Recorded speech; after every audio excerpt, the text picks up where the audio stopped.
Now, we must understand that Jesus served as the greatest altar and the ultimate sacrifice because he laid down his life as an exchange for ours so that we may receive life in him. We may be reconnected back to God.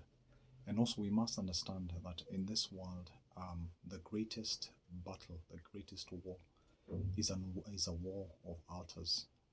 Altars speak.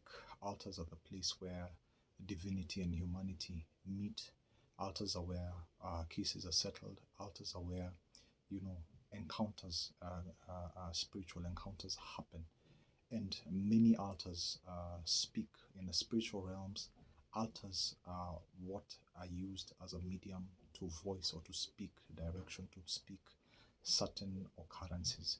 And as human beings, we must be or must strive to be connected to the right altars, to godly altars, because if we are not connected to godly altars, we find that ancestral altars speak, we find that lineal altars speak, we find that so many altars speak against your life because altars that are not subjected to God's rule and to God's reign are out to subject, are out to consume, because an altar consumes, an altar desires a sacrifice, an altar desires something to be placed upon it. It calls out, it cries out, it needs something on it.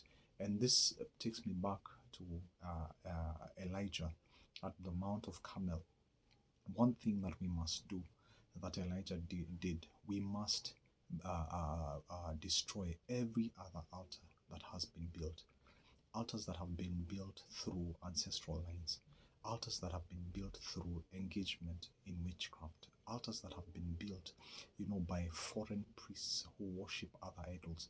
They must be broken down, and also we must trust God for the wisdom to build up godly altars, altars that are of God, altars that come from His revelation, His directioning, altars that are of Him, are ordained of Him.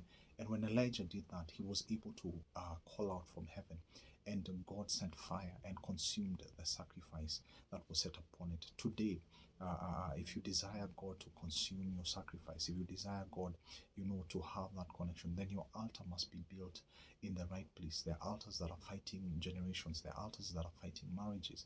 There are altars that are fighting destinies and lives. If we do not subject ourselves to the right altar, which, as I said before, is a life in Jesus Christ, the word of the Lord says that we should offer ourselves as living sacrifices. We are not talking about giving our lives in death, but we are talking about our commitment to Jesus and to the teachings that He gave, to living a life that is worthy of Him. And that is the only way that you can win this battle of altars.